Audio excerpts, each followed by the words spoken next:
नमस्कार, आप देख रहे हैं यस लाइव टीवी और मैं हूं यश विजय राज और मैं लाया हूं वह महत्वपूर्ण खबर जो आपके लिए है बेहद खास।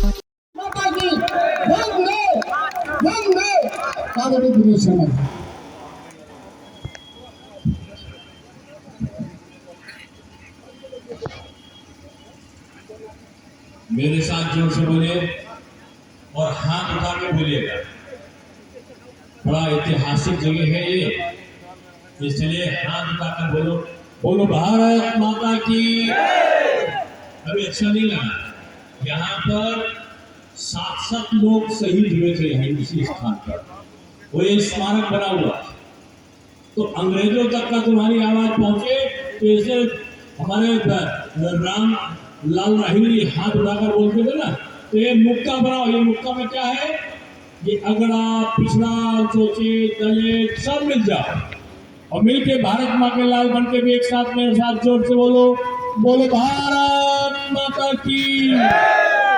हम लगा, और आज हम उनकी द्वितीय पुण्यतिथि मना रहे हैं। इसलिए रामलाल राही जी भले ही शरीर को छोड़कर चले गए हो, लेकिन हमारे धर्म ग्रंथों में लिखा है कि आत्मा अजर है, अमर है। इसलिए उस आत्मा को अमर रहे का नारा आपको लगाना है।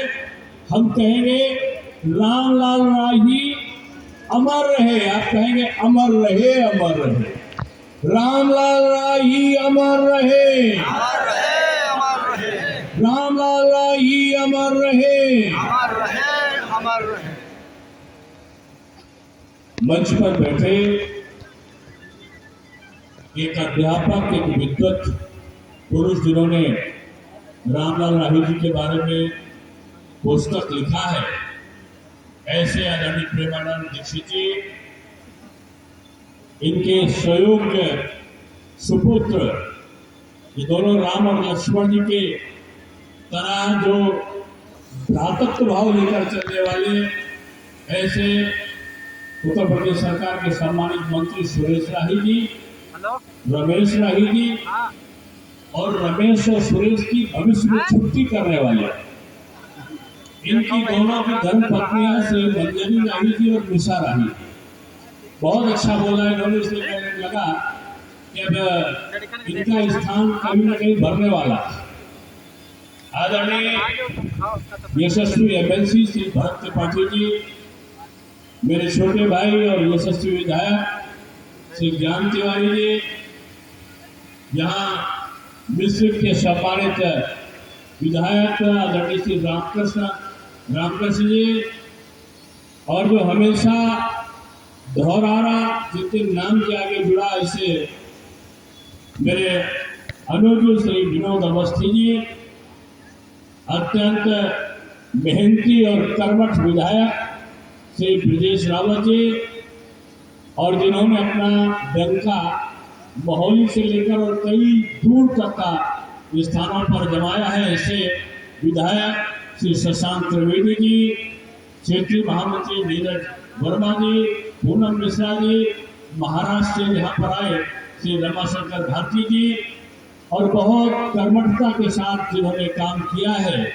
पूर्व विधायक विश्वा श्री महेंद्र यादव जी, और लखनऊ विश्वविद्यालय के कुलानुशासक ऐसे पद पर रहे एक विद्वत प्रोफेसर और रामलाल राही जी के दामाद प्रोफेसर दिनेश कुमार जी, लखनऊ के यशस्वी पूर्व पार्षद श्री जी शुक्ला जी, और जो संचालन बहुत ही अच्छा संचालन कर रहे हैं, ऐसे श्री रजनीश मिश्रा जी, नगर पालिका के पूर्व कर्मठ लोग के और लखनऊ विश्वविद्यालय के पूर्व छात्र नेता श्री आशीष मिश्रा जी, DCDF के चेयरमैन सत्यप्रकाश मिश्रा जी, और जो हमेशा अपनी क्षमता योग्यता के लिए जाने जाते हैं, ऐसे भारतीय जनता पार्टी के नेता और जिला पंचायत अध्यक्ष के PA श्री शिव कुमार गुप्ता जी,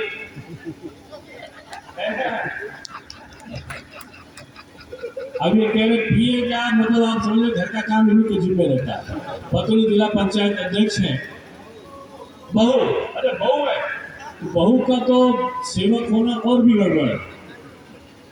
शिव कुमार गुप्ता जी और उपस्थित सभी मंच पर बैठे और मंच के सामने सभी महानुभाव,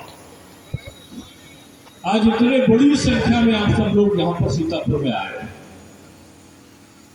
श्री रामलाल राही जी के पुण्यतिथि के अवसर पर ये जो उमड़ा हुआ जनसमूह है, ये रामलाल राही जी की लोकप्रियता को दिखा रहा है। और मुझे तो गर्व है कि सुरेश राही जी और रमेश राही जी ने आज उस व्यवस्था को जीवित रखा है।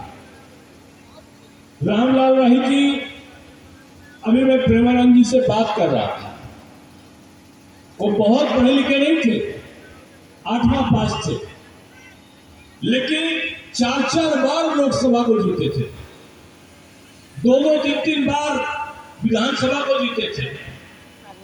लोकसभा में कटौती का प्रस्ताव और संशोधन का प्रस्ताव, यानी बड़ा विद्वान लोग प्रस्तुत करते हैं, लेकिन एक जिनको आप कहोगे बहुत पढ़े लिखे न होने के बावजूद अच्छे वक्ता के रूप में, एक जानकार के रूप में, लोकसभा में कटौती का प्रस्ताव रखने वाले, लोकसभा में संशोधन का प्रस्ताव रखने वाले, लोकसभा में सीतापुर की आवाज को बुलंद करने वाले, इस सीतापुर में नैमिषारण्य में जो यहाँ पर वेद का शोध संस्थान की स्थापना कराने वाले, यहाँ पर विभिन्न प्रकार के पुलों का निर्माण कराने वाले, यहाँ के तमाम तीर्थाटन के स्थानों को संपादित कराने वाले रामलाल राही जी आज इसलिए याद रखे जा रहे हैं कि वो केवल भारत सरकार के गृह मंत्री नहीं थे, एक बार उप गृह मंत्री हुए, दूसरी बार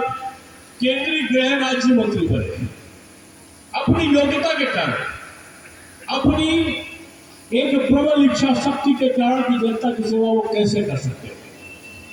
मुझे याद है कि मैं लखनऊ का महापौर बना और मुझे ये भी याद है कि अटल बिहारी वाजपेयी जी लखनऊ के 5 बार सांसद बने। एक बार आदरणीय रामलाल राही जी अटल बिहारी वाजपेयी जी को मिलने आए थे और उनके जाने के बाद अटल जी ने उनकी प्रशंसा करते हुए कहा था, ये व्यक्ति वास्तव में जनता का जननायक है। दोनों एक दूसरे के पार्टी के विरोधी पार्टी के थे, लेकिन अटल जी जिनके अपने मुंह से प्रशंसा कर रहे थे। एक मीराबाई मार्ग के गेस्ट हाउस में मैं बैठा था और उसी से मैं रामलाल राही जी से मिलके गए थे और अटल जी ने सबके सामने कहा कि जब राही जी लोकसभा में बोलते हैं तो लगता है कि उत्तर प्रदेश की आवाज को उठाने वाला कोई मौजूद है। आज राही जी हमारे सामने नहीं है और मैं ये कह सकता हूं कि एक समाज सुधारक के रूप में, एक जाति पात के बंधन को कैसे तोड़ा जाए, उन्होंने अपनी जीवनी लिखी तो कहीं अपने गुरु अग्रवाल जी का वर्णन किया, कहीं अपने गुरु शर्मा जी का और मिश्रा जी का उन्होंने उल्लेख किया, कहीं उन्होंने अपनी बिरादरी के तमाम अन्य लोगों का उल्लेख किया। रामलाल राही जी किसी एक जाति का नहीं, वो संपूर्ण समाज का, संपूर्ण जनता का नेतृत्व करने वाले एक नेतृत्वकर्ता के रूप में थे। और मुझे याद है कि पारसी समाज से उन्होंने बहुत काम किया और लखनऊ में जब मैं महापौर बना था तो मुझको याद है कि कुछ बातें उनके भाषण में मैंने सुनी थी। उन्होंने बताया था कि लखना पासी किस प्रकार से संघर्ष करते हुए आए थे और लाखन पासी का जो किला, जो हुसैनाबाद इंटर कॉलेज है उसके पास में उनका किला हुआ करता था गोमती के किनारे, और किस प्रकार से बिजली पासी ने अंग्रेजों का विरोध किया था। बड़ा बिजली पासी, यानी जो पासी समाज था वो राजशाही परिवार का था। राजा हुए राजा बिजली पासी, राजा लाखन पासी, जिनके नाम पे बाद में लखनऊ को सौंदर्य करने वाले यानी लक्ष्मण जी के ने बसाया तो लाखन पासी ने संवारा। ऐसे लाखन पासी के समाज के आप लोग हो, तमाम लोग, उनके बारे में, उनके इतिहास के बारे में बताते थे। अंग्रेज किसी से डरता था तो पासी समाज से डरता था। क्योंकि पासी समाज बहादुर होता था और किसी से डरता नहीं था, और इसीलिए उन्होंने इस बिरादरी को लूटने बांटने वाली यानी चोर और डाकू की बिरादरी करके संबोधित करने का काम अंग्रेजों ने झूठ मूठ किया। वो किसको लूटते थे, किसको वो करते थे? जिन्होंने भारत को लूटा था अंग्रेजों ने, उनको ठीक करने का काम इस समाज करता था। इसलिए रामलाल राही जी ने इस समाज को उसके असली गौरव को याद दिलाया कि तुम कौन हो। तुम वो हो जिसने भारत की आजादी के लिए लड़ाई लड़ी। ये आजादी का इतिहास ठीक से नहीं लिखा गया। कहते तो है कि वीर सावरकर जी ने भी इस सीतापुर के ऐतिहासिक क्रांति का उल्लेख किया 1857 की, जो कचहरी के पास में यहां पर 24 अंग्रेज मारे गए थे यही सीतापुर में।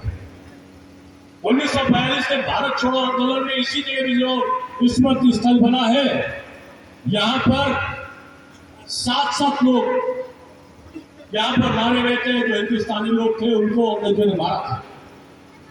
ऐसे शहीद स्थल पर आप लोग आज खड़े हो। दीनदयाल उपाध्याय जी एक बात कहते थे, भूल गए रास रंग भूल गए छकड़ी, 3 चीज याद रही नून तेल लकड़ी।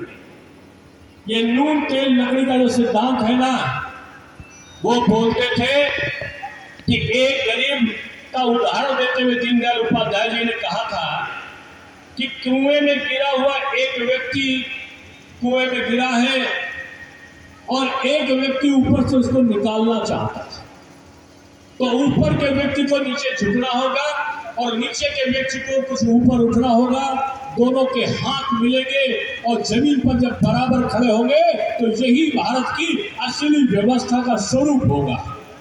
यानी जो गरीब है उसको थोड़ा ऊपर करना होगा, जो अमीर है उसको नीचे झुककर उनको अपने साथ में लेना होगा, और बराबरी करके हिंदुस्तान एक मजबूत राष्ट्र बनकर पूरे देश में आएगा।